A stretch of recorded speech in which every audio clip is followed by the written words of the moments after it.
Hello po sa inyong lahat mga ka-crypto. Ako po si Pinoy Crypto Trader at sa video na ito ay atin pong pag-uusapan ang aking technical analysis dito kay GRT or the graph. Ngayon pong March 17 taong 2024. Kaya ayan, meron po tayong komento rito kay ka-crypto na siyang nagtatanong sa technical analysis update natin dito kay The Graph para sapagkat nais niyang malaman kung saan nga ba banda magkakaroon ng correction itong si The Graph.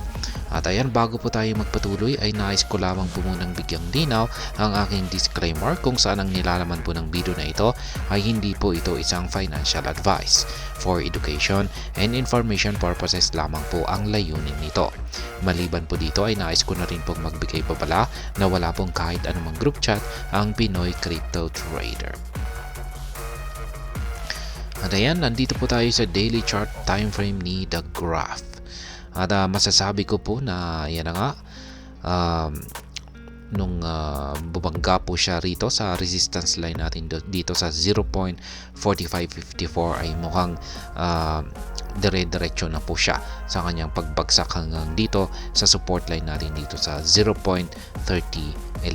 Kaya para po kay ka-crypto ay dito po siya base po sa aking analysis dito or nakikita dito sa ating chart ay dito po siya magkakaroon ng correction.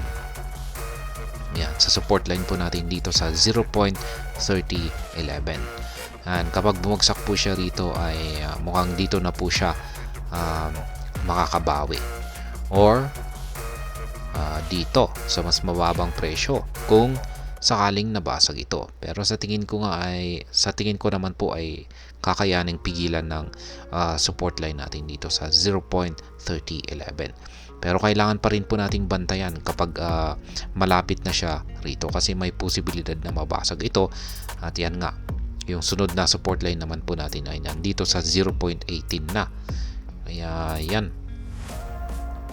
Ngayon kapag makikita po natin yung ating Hall Street indicator ay nagpapakita naman po ng uptrend. Ayan, uptrend pa rin yung signal natin dito sa ating Hall Street indicator. Pero mukhang nakikita ko rito ay mukhang malapit na po itong magbago. Kasi mapapansin natin na medyo parang nagko-curve na po siya. Ang ibig sabihin ay parang nag-uumpisa na po siyang magbago ng trend. Magko-curve muna siya. Ayan, tapos palit ng palit yung kanyang sukat bago siya magbago ng kulay mula po sa pagiging kulay green ay magiging kulay red. Kaya ayan, yung ating QQE mode indicator naman dito ay ayan, nakikita po natin na nagbago na yung kanyang kulay kahapon, naging kulay gray. Ayan, at paliit po ng paliit yung kanyang sukat. Yung nakakatakot dito ay kung pag yung nabubuong QQE bar nito ay naging kulay red at nandito sa ilalim tulad po nito. Kung pag ganyan po yung nangyari rito ay bearish na. Yan, ibig sabihin ay yung mga bears na po ang may control dito sa market ni The Graph or GRT dito sa ating daily chart time frame. At kung pag nangyari po yan ay talagang mataas po ang posibilidad na mababasag ang support line natin dito. Pero hanggang sa wala pa naman hanggang sa ganito pa naman yung mga nabubuong QQE bars natin dito. Yan, kung saan ay nasa ibabaw ng zero level natin dito ay ayan, nananatiling mas nakakalamang pa rin yung mga bulls. Kaya yan po ang aking naging basihan kung bakit ko nasabi lalong-lalo na para kay ka-crypto na dito po siya, ito na po yung parang floor price niya. Yan. Pag umabot po siya rito ay hanggang dito na lamang po siya. At ayan ang aking technical analysis update para dito kay The Graph sa araw na ito. At ayan, hanggang dito na lamang po tayo sa video na ito mga ka-crypto. Sana po ay inyong nagustuhan ang aking paliwanag sa video na ito.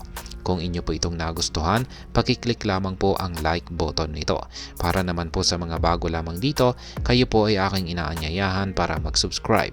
Pakiclick na rin po ang bell icon nito dahil ito po ang siya magsisilbing notification nito sa mga bago kong videos na akin pong ina-upload sa aking YouTube channel na ito.